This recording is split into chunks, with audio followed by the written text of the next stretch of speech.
Assalamualaikum and a very good evening to Sir Magno and to all of my classmates. So our group, which consists of me, Siti Nurul Hafizah and Anwar Shafira, will be presenting on chapter 4, which is the revenue cycle. So as we have learned in chapter 2, the revenue cycle is one of the three transaction cycles, and where in the revenue cycle is where we receive orders from our customer, and then we will ship out the goods to the customer and then receive the payments from them. So what to expect in this chapter? Firstly, the task performed in the revenue cycle regardless of the technology used. So task performed is all of the processes involved in the revenue cycle, and then regardless of the technology used means that in the revenue cycle we can record the transaction manually or computer based. So either method that we use, the concept is still the same. Next, we also look into the departments involved in the revenue cycle and how is the flow of the revenue transactions throughout the organization.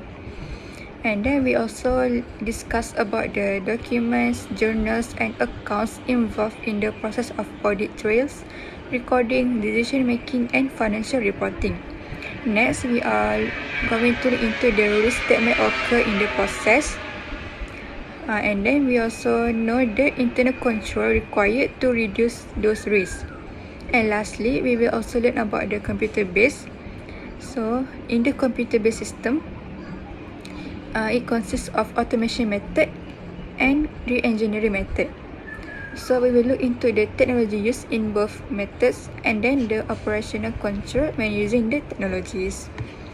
So firstly, we are going to learn the conceptual system. As I have said just now, the revenue cycle we can record it either manually or computer based, but the concept for both methods are still the same. So in the revenue cycle, there are 3 procedures, where the first one is the sales order procedures, the second one is the sales return procedures, and lastly is the cash receipts procedures. So this is the summarized version of all of the procedures. We will look into each procedure one by one. So firstly, we will look into the sales order procedure. So here it shows the data flow diagram of the sales order processing system. So the explanation for this diagram I have included in the next slide, so you guys can refer to the next slide for better understanding. So in the sales order processing system, firstly, we will receive a receipt from the customer which contains what items and the quantity that they ordered. And then we will convert the customer order into a formal sales order, where the sales order it includes all of the customer's information like their name, address, account number, and the items that they ordered. And then we will make 3 copies of this sales order, where one of them we will send to the open order file, which we will refer to when we want to ship out the goods. And then the other 2 will send to the credit department, and the other one to the SO pending file. So the next step is to check the customer's credit. So this is when the credit department they make an evaluation on the customer's credit limit. This is to ensure that the customer is not blacklisted by the bank and they are able to pay for their debt. So after the credit department has approved the sales order, we will proceed with the next step, which is to pick up the goods from the warehouse. So before we can pick up the goods from the warehouse employee will need to receive the stock release document from the receipt order department, where stock release document is like a ticket that gives permission for them to pick up the goods. So the stock release is also known as the picking ticket. And then we will pick up the goods, and after we ensure that the goods that we pick up is accurate, we will verify the employee will verify the stock release, and then we will send the verified stock release and also the goods that they have picked up to the shipping department. And then the employee will update the stock records on the current quantity of the product. And then if the order is insufficient, maybe the items that they ordered have out of stock, so we will update in the back order file. And then next we will ship out the goods. So previously we have the receive order department has sent the packing slip and the shipping notice to the shipping department. So packing slip is a document that describe the items that the customer ordered, and shipping notice is the evidence that the goods are ready for shipment. And then the shipping department will prepare the bill of lading, where the bill of lading is like a formal contract or an agreement between the seller company, and also the shipping company. So this is to ensure that the goods that the seller company send can be delivered safely by the shipping company. And then we will ship out the goods that the customers ordered together with the packing slip and bill of lading. And then the shipping department will update in the shipping log that they have they will update that they have shipped out the goods. And then they will also update the customer open order file. And then after the customer have received the order, then only we can bill the customer. So we will take the sales order that we kept in this SO pending file just now. We will convert the sales order into a sales invoice. This is to show that the sales have been confirmed, and we can bill the customer. So the customer will confirm the amount and the value that they have received, and then we will update the sales invoice in the sales journal. So in the sales journal, we will record it as debit accounts receivable and credit sales. And after recording in the sales journal, we will send the stock release to the inventory records to be recorded for the inventory department to record the current quantity of the inventory in the inventory subsidiary ledger, where in the inventory subsidiary ledger they will record as debit cost of goods sold and credit inventory. And then the account receivable department will also record in their account receivable subsidiary ledger the total amount that the customer need to pay. And then the AR department will send their AR summary, and the inventory department will send their journal voucher to the general ledger to be recorded, to be summarized and recorded, and in the general ledger it will be recorded as debit accounts receivable, debit cost of goods sold, credit inventory and credit sales.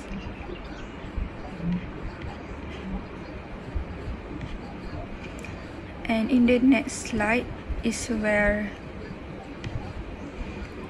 in this slide it shows the flow chart of the manual sales order processing system, where it shows the detailed documents and departments involved in the sales order processing system.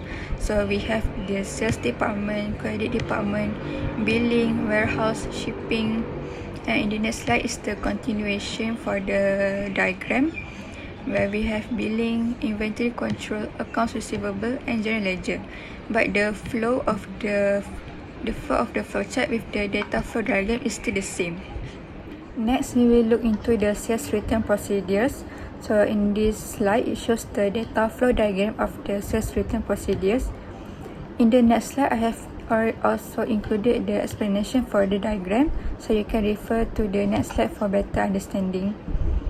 So in the sales return procedures, there are 4 reasons that makes the customer return their orders.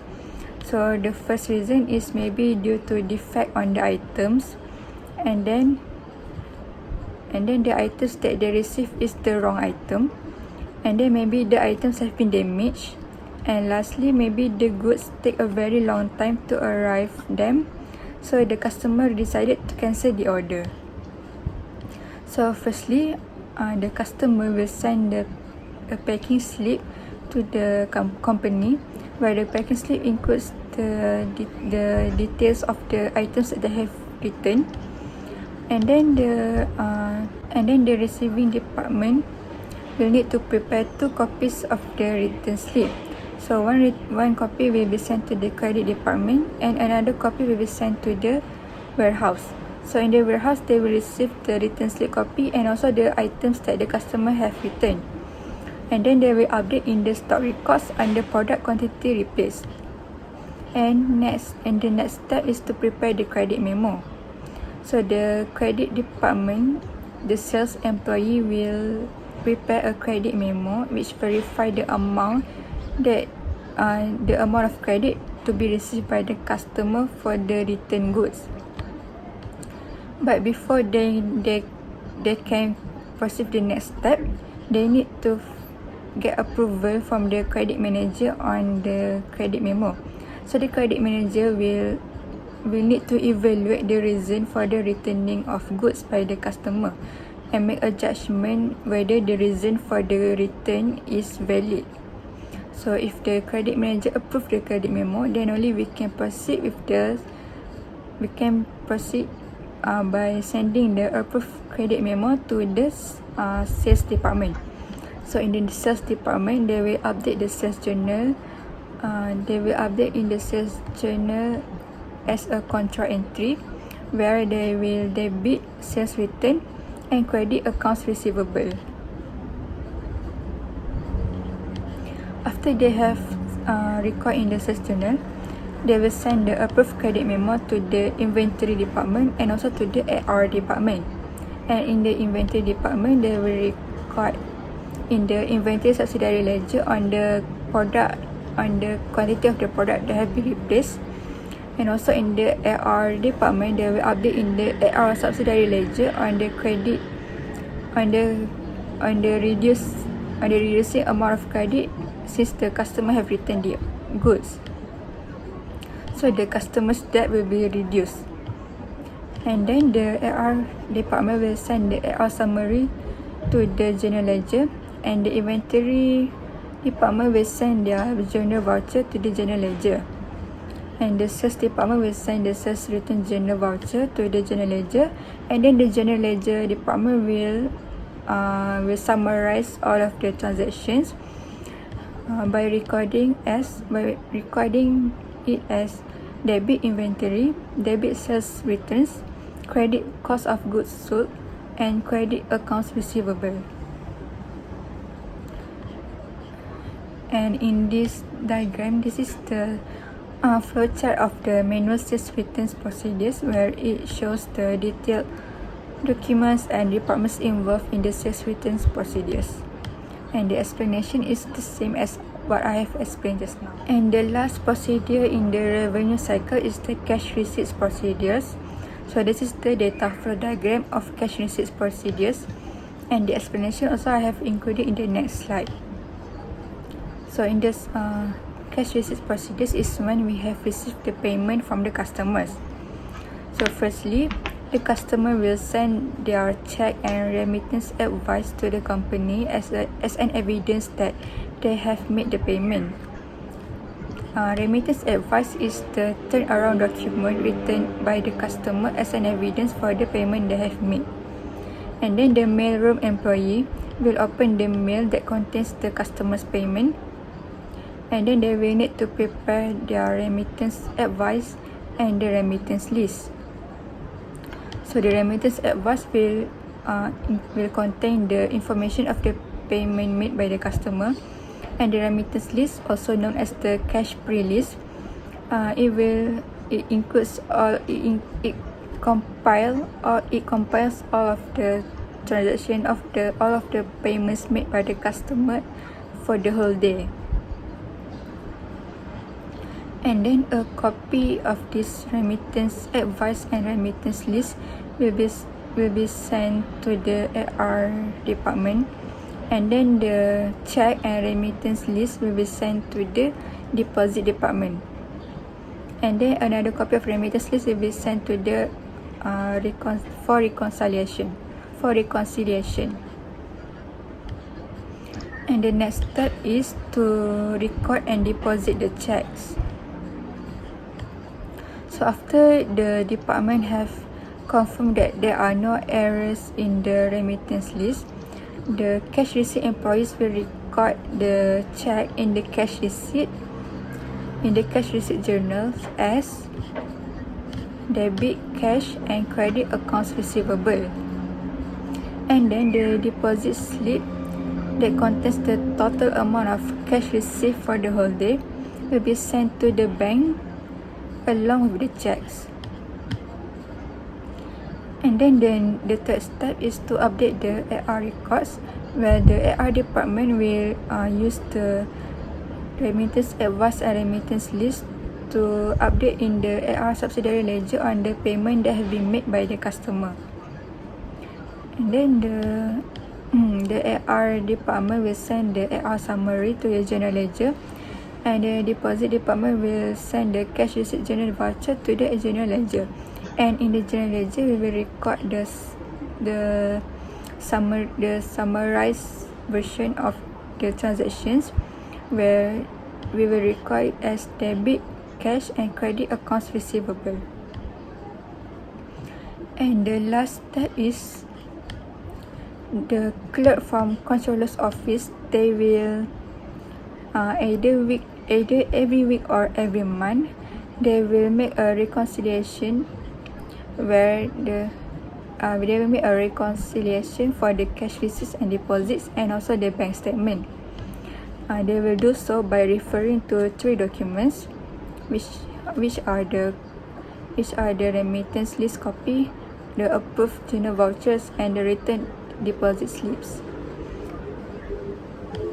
So that's all for cash receipts procedures. So this is the flowchart of the manual cash receipts system, where it shows the detailed documents and departments involved in the cash receipt system. And in this slide, it shows the summary of all of the documents involved throughout the revenue cycle, where in the sales order procedure we have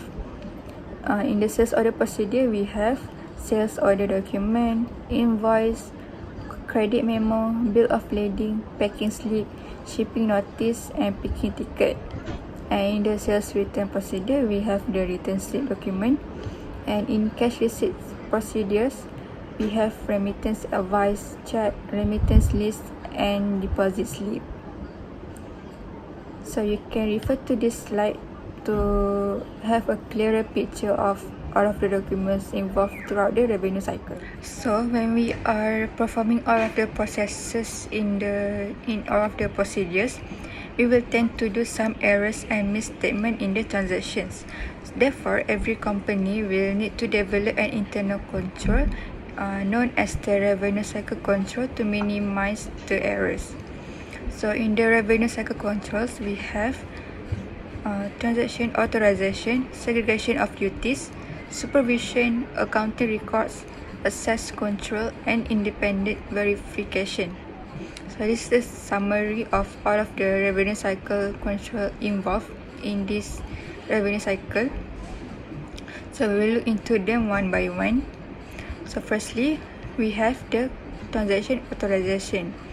So this is when we ensure that only valid transactions are recorded. So this can be made by applying these 3 systems. The first one is the credit check. This is when we receive the order from the customer, and then before we proceed to pick up the goods from the warehouse, we need to check the customer's credit worthiness. So the credit department will check the credit limit of the customers. This is to ensure that the customer can pay the debt on time, and also to ensure that the customer has not blacklisted by the bank, and to ensure that the customer also have not involved in any scamming or fraud activities. Next, we have the return policy, where when the customers return the items, we will look the credit manager will make a judgment on the reason of the sales return, whether the return of the goods is very necessary and material. So we can make the judgment depending on the nature of the sale and the circumstances of the return. So for example, for a high value product, the credit manager will make a judgment very thoroughly on the reason for the sales return. And lastly, we have the remittance list. The remittance list it contains all of the it compiles all of the payments made by the customers. So by using this remittance list, we can verify that the amount that the customers has paid is matched with the amount in the remittance advice.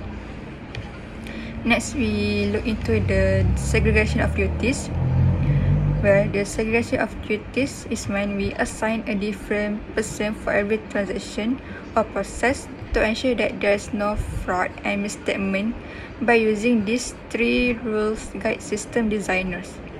So the first one is the transaction authorization should be separated from the transaction processing. So for example, the credit department is separated from the rest of the process. So for example, the credit department, the employee in the credit department must not be the same employee in the cash receipt department. This is to avoid the employee from misstating the customer credit amount, and then they will steal the cash in the cash receipt department. Next, we have the asset custody should be separated from the task of asset record keeping. So for example, the employee who controls the accounting system of inventory control must not be the same person that handles the inventory custody at the warehouse. This is to avoid the employee from stealing the item from the warehouse, and then they will manipulate the inventory control by to make it look like the items have been sold when actually the items has been stolen.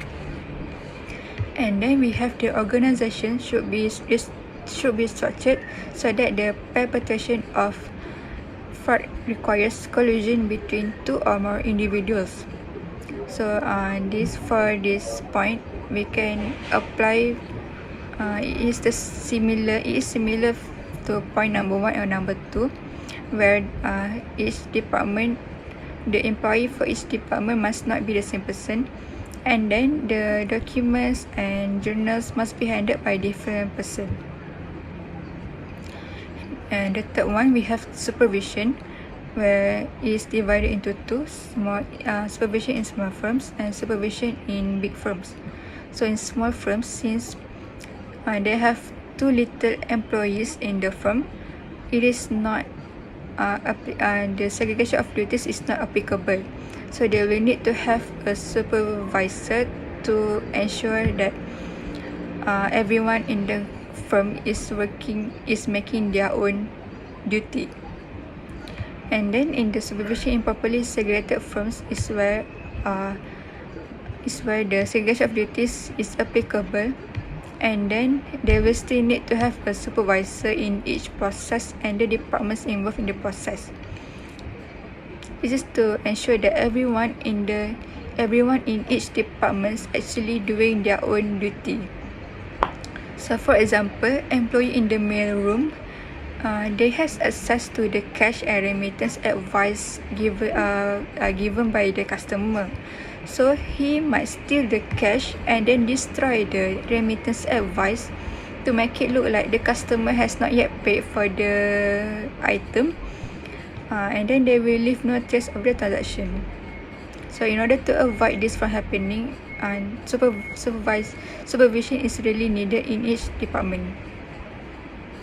The fourth one is the accounting records, where the transactions must be recorded based on the flow of the audit trail, where this is to ensure and to make it easier to find any errors and misstatement. So this can be done by by having pre-numbered documents. Pre-numbered documents is where the documents are numbered by printer, so we can easily identify and find the documents. And next is the special journals, where the special journals is where we group the similar transactions together.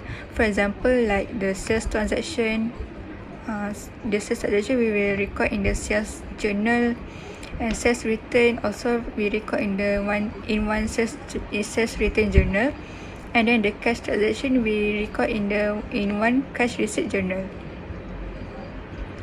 So next we have subsidiary ledgers. For example, in the revenue cycle we have the inventory subsidiary ledger and AR subsidiary ledger. So these subsidiary ledgers, they are linked with the journal entries and the source documents. So it is easier for us to detect any errors or misstatement by ensuring that the amount in the ledgers and in the journals and in the documents are matched. Next, we have the general ledgers, where the general ledgers contain the summarized transactions that we receive from the journals and subsidiary ledgers. And general ledgers is the basis for financial statement preparation. Lastly, we have the files, where we have temporary and permanent files.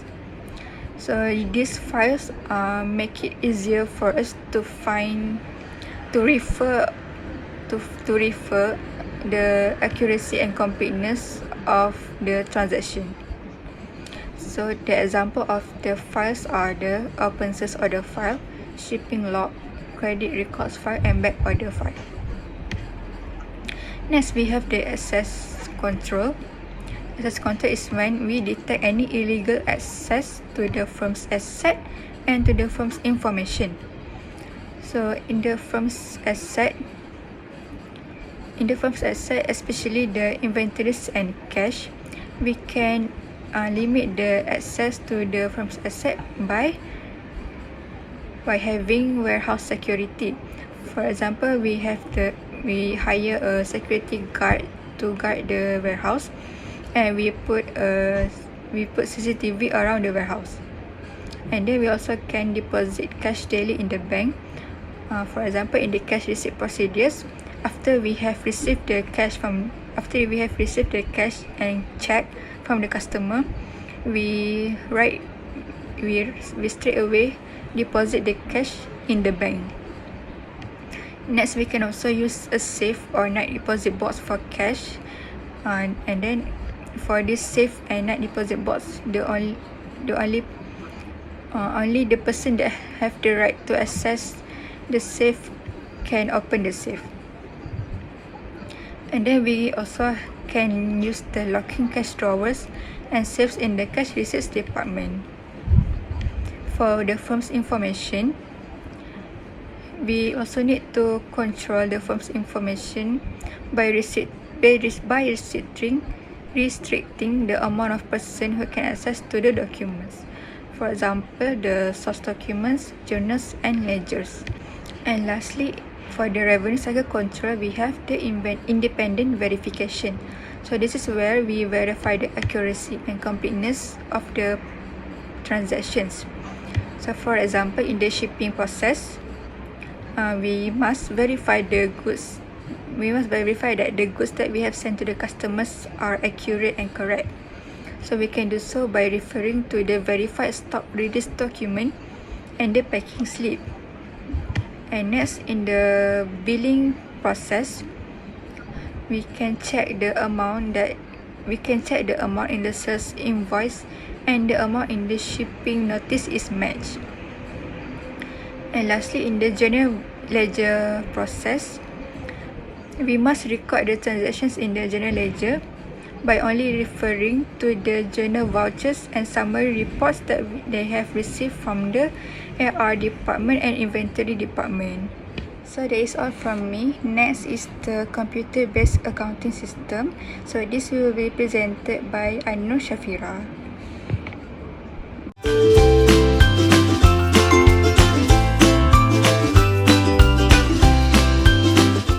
Assalamualaikum to Sir and my fellow classmate. Thank you to Hafiza. Now I will continue with the second part of this topic, which is about computer-based accounting system. In this second part, I will be explaining about computer-based accounting system. We will look at how they will apply this accounting system towards sales order processing and cash receipts procedure. Second, I will explain about point of sale system that operate their business differently from other businesses. We will also be looking at the internal control in computer-based accounting system and point of sale system. Lastly, I will explain about PC-based accounting system that was offered by the software market. Alright, I will start with the computer-based accounting system. Nowadays, many companies have switched to computer-based accounting system instead of manual procedure to ease their daily operation and improve the effectiveness of their work. Basically, the innovation in AIS can be demonstrated through two methods, which are automation and re-engineering. The first one, automation here, means the system uses the technology to replace the manual process by stimulating the existing manual system. They just follow the same procedure but with some effective method added to the process. This will improve the productivity of the tasks performed in the company. The second one is re-engineering. As the name itself, re-engineering means that they create a new different techniques to tackle the task. They replace the traditional method with more innovative procedure by introducing a new business process. This will improve the performance and reduce the cost because they have eliminated any task that didn't bring additional value towards the process. So we will apply these both methods to sales order processing and cash receipt system. Firstly, we will look at the sales order processing that has been automated using a batch technology. Like what we had learned from previous topic, this batch technology will accumulate the same transaction over a period like every week or every 2 weeks, and they will process them together as a batch. I have provided the explanation here in this slide, but I will explain about the process by using just this diagram. So you guys can refer to the explanation while I am presenting. So the automation in the sales order processing starts here in the computer department, while the other 4 departments are still being processed manually. When an order is received from customer, the sales department will create a sales order and request for credit approval from the credit department. After the credit department has approved the credit status of the customer, the sales order is being distributed to the warehouse and shipping department. Then, the warehouse will pass the goods to the shipping department along with the stock release. Then, the shipping department will prepare for the shipment of products after reconcile and confirm the goods with the relevant documents like stock release, shipping notice, packing slip, and bill of lading. After the shipment has been made, they will send a batch of shipping notice to the computer department where the batch technology is used. The staff at the keystroke will convert the shipping notice into a soft copy to produce a sales order file. Shipping notices are being processed according to a batch, so in the file, the documents are separated into batches too. After each batch has been processed, they will automatically count the batch control total. So throughout the day, there will be many batches of shipping notice arrive and they will perform the same process for each batch.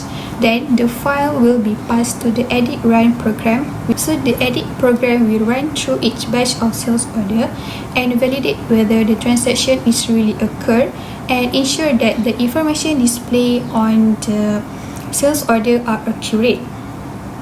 To do that, they perform several tests like limit test and field check. The document will be only accepted if all required fields are filled in and the data is in the right format. So if the item is outside the limit test, the computer may request for confirmation from the staff or not allow the input at all. They will also recalculate the total of batch control since they had removed the orders that have an error. Then, the edited sales order file will be then passed to the direct access update program. The update program will update each account that involved in the sales order processing, which stated here, the transaction will be linked to their matched inventory according to inventory number, and the account number will be linked to the account receivable master file here. As we can see here, the number 4 in the transaction file has been posted to the account receivable master file using the same number. So they will update the level of stock of each inventory and the balance amount for each account receivable. The clerk can just refer to the account number to recheck the transaction again. After posting each transaction into their corresponding account, the transaction will be then recorded in a sales journal. The system also will provide report for management like inventory status, summary of sale for the management use. Then, they will submit invoice to the customer to inform about the payment for their order. Alright, now we will look at the re-engineered sales order processing. I will explain about the process based on this diagram, and you guys can refer to the more detailed explanation on the next slides.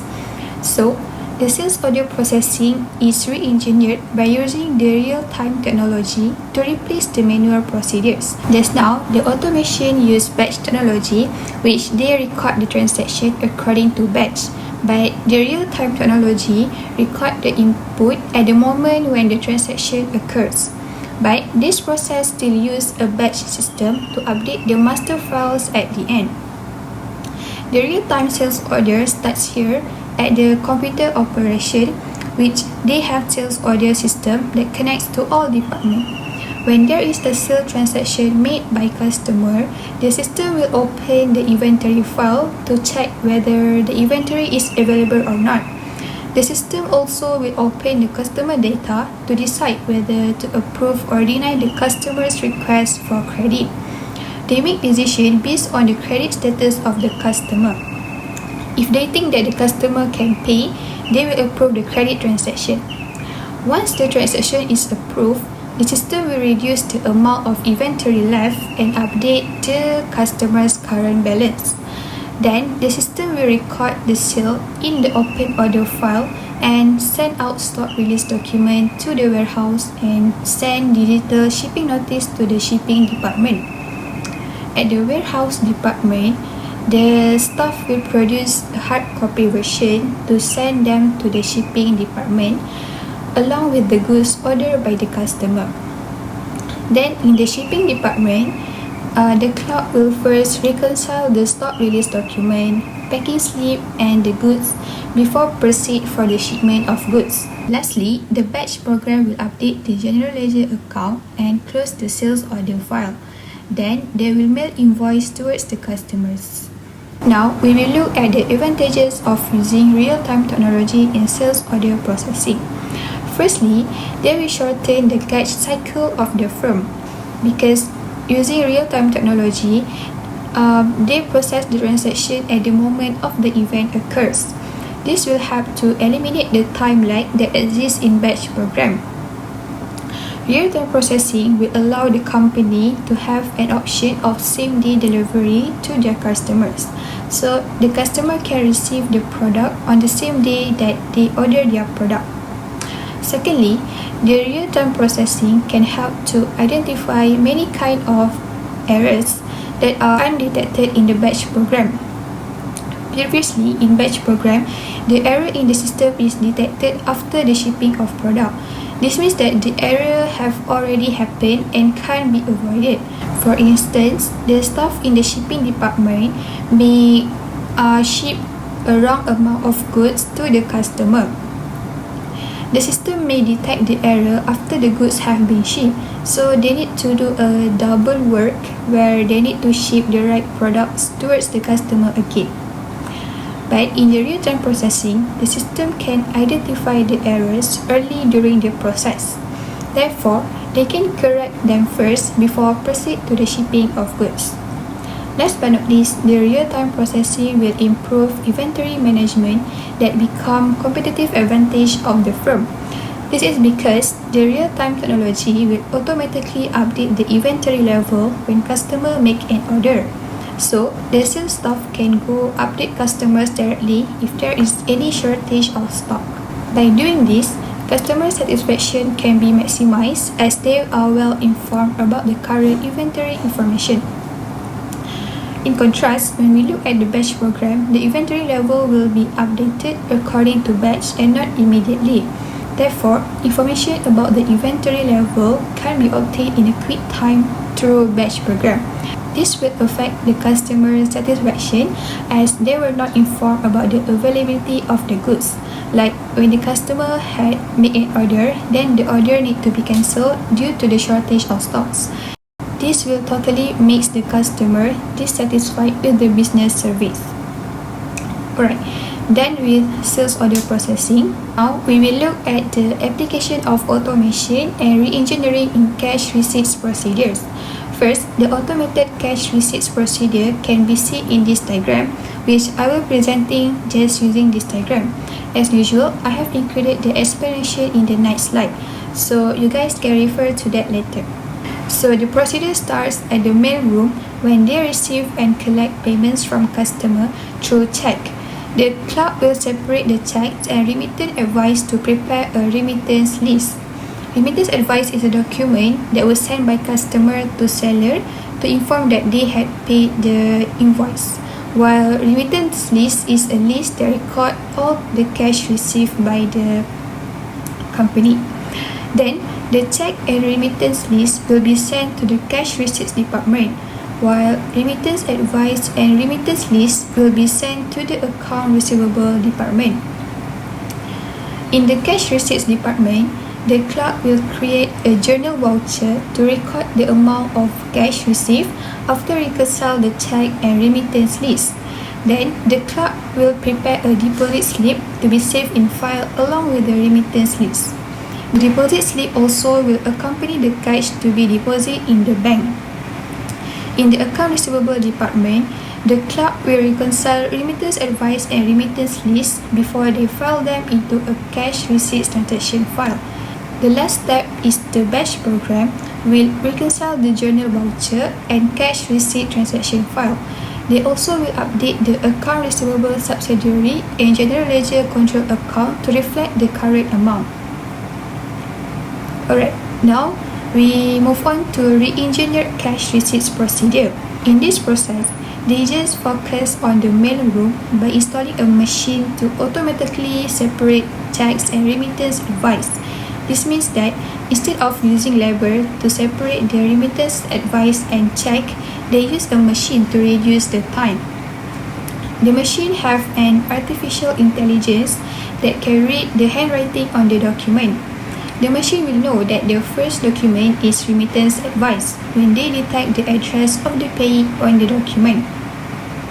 Then the next document will be the check. Furthermore, by using a machine to separate the check and remittance advice, it will also increase the risk control because once the envelopes has been opened, the mailroom staff can access their contents. So this can avoid the staff from doing any fraud towards the documents.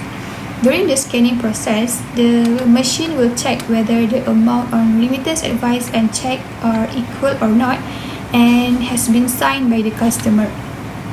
If the computer detects any missing items, the document will be rejected and must be processed manually. Then, the system will prepare a file of cash receipts to be posted to the customer account and general ledger account. This is to update the current balance of each customer according to the transaction occurred on that day. Then, batches of checks also are sent to the cash receipts department. The department will continue the process by deposit them into the bank.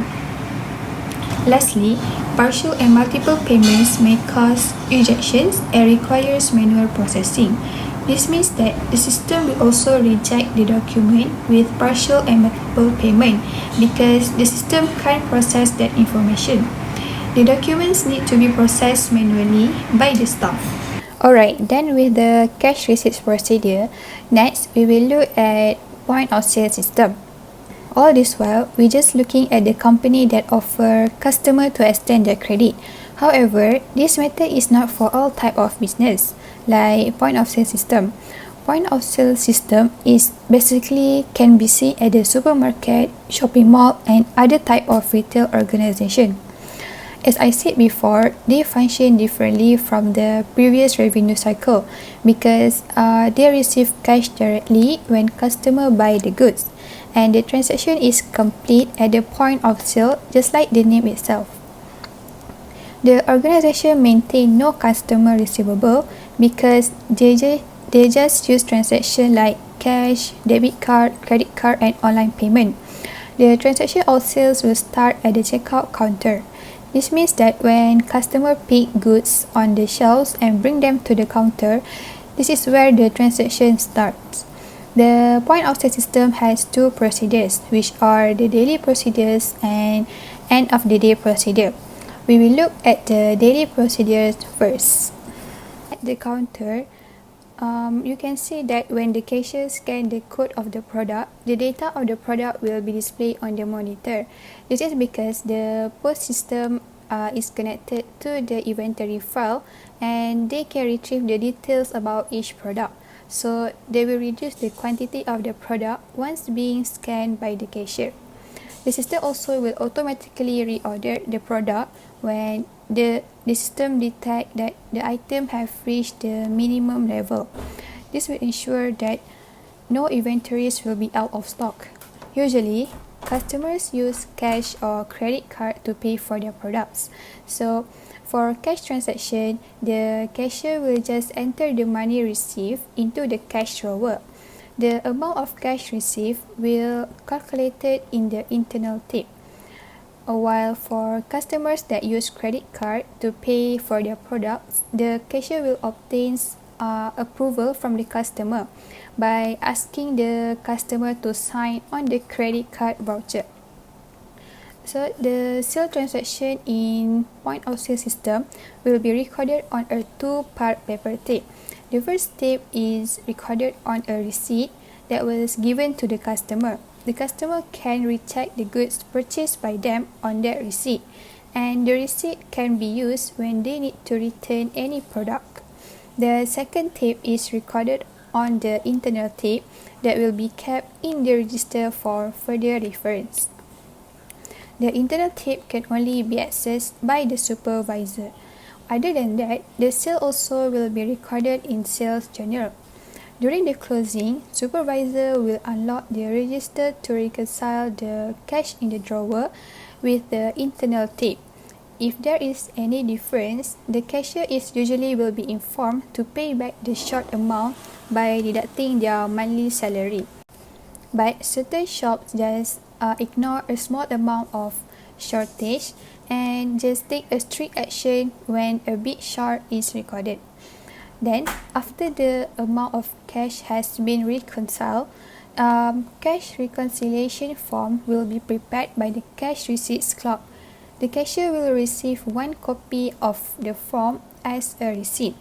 Then, the cash receipt clerks will record the amount of cash received on that day in the cash receipts journal along with the amount of shortage or extra. So, at the end of the day, cash receipt clerk will prepare a three-part deposit slip that will display the total amount of cash received for that day. One copy of the deposit slip will be saved in a file, and the other two deposit slips will accompany the cash to the bank as an evidence for the cash received for that day. Finally, a batch program will summarize the journal involved, which are sales and cash receipts journal. Then they will post to the general ledger account, which they debit the cash short or over amount, account receivable, and cost of goods sold, and they will credit sales and inventory.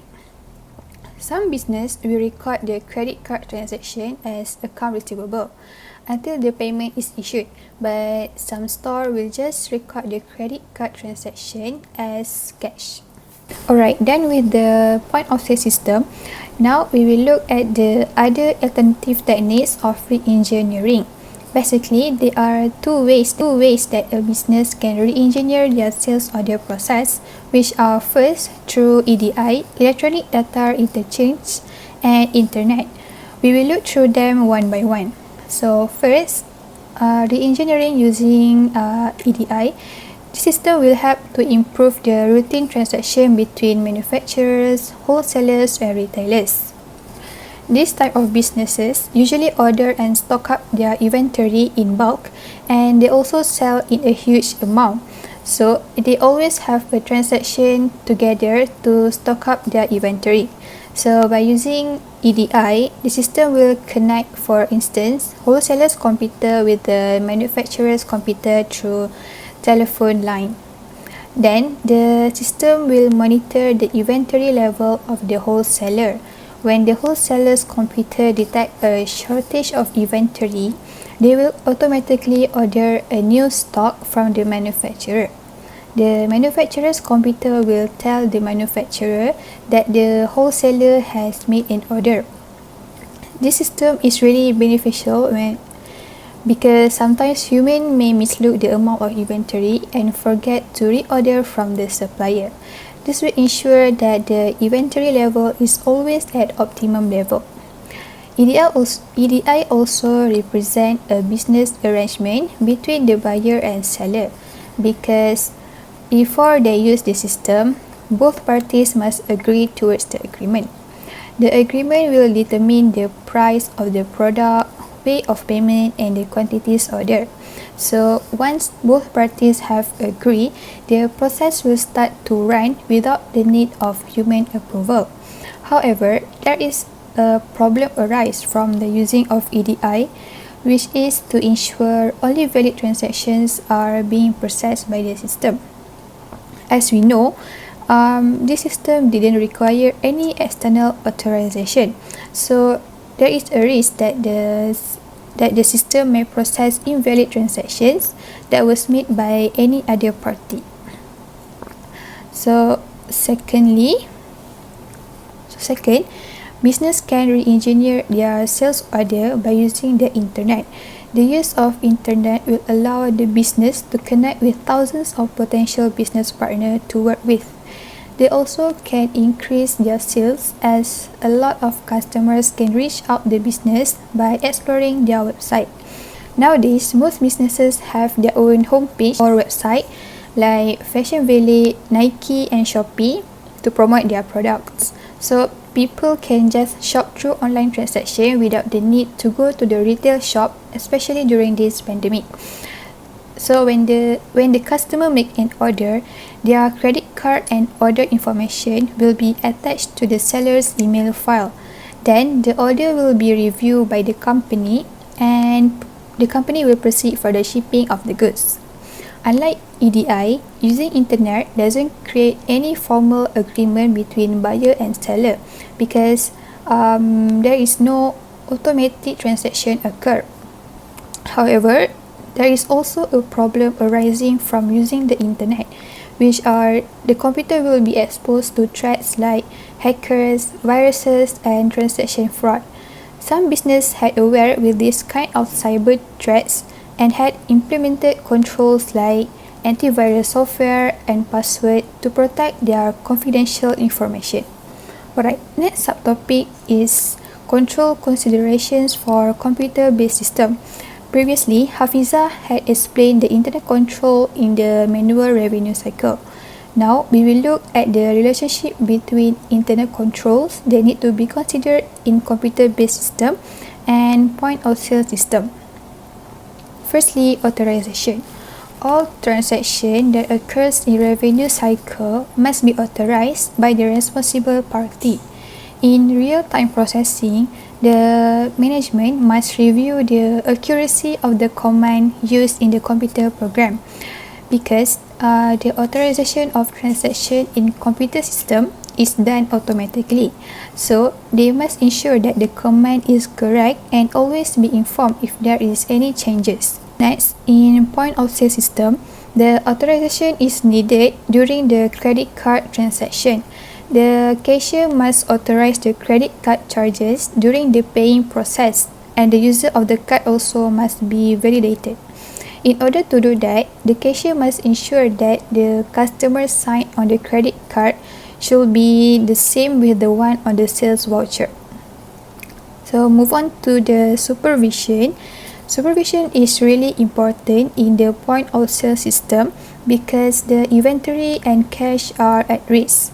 In the shopping mall, customers have a direct access towards the inventory, and the risk of shoplifting is really high. Therefore, business should install a sufficient amount of surveillance camera or CCTV at all sections in the shopping department. This can prevent the risk of shoplifting and can be used as an evidence if there is any theft case. The camera also should be located at the checkout counter to prevent the cashier stealing money in the register. For the access control, business should protect the data in the computer from unauthorized access to avoid data losses. They must assign only one person to access the information in the computer. The business may also install a password that can only be accessed by the responsible staff.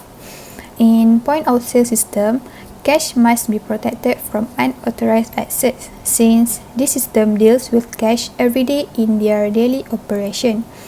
One way to control the access is through assigning one register towards one cashier only for the whole shift, and the register can only be accessed by the person who has the password. In point of sale system, inventory should also be protected by using physical restraints and electronic device. For instance, luxury items should be displayed in a locked showcase that can only be accessed by the salesperson.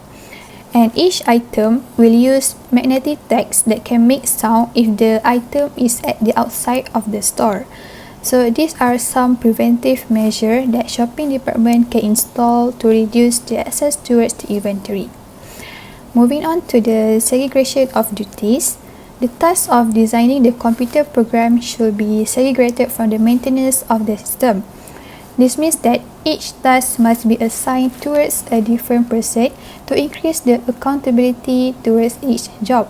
The person who designed the original program should be different from the person who take over for the maintenance of computer program. This can avoid any mistakes to occur and increase the security. Next, accounting records. For digital journals, the accountant must focus on the security of the digital data, since the information will affect the accuracy of their hard copy prints. This hard copy document will be then used in auditing process. So it is really important to protect the quality of the control over the programs to ensure that the output data is reliable. For backup, the accountant must ensure that all files are continuously backed up and the process must be done separately. This is to avoid any losses of data and prepare for any corruption that may happen, especially towards the computer.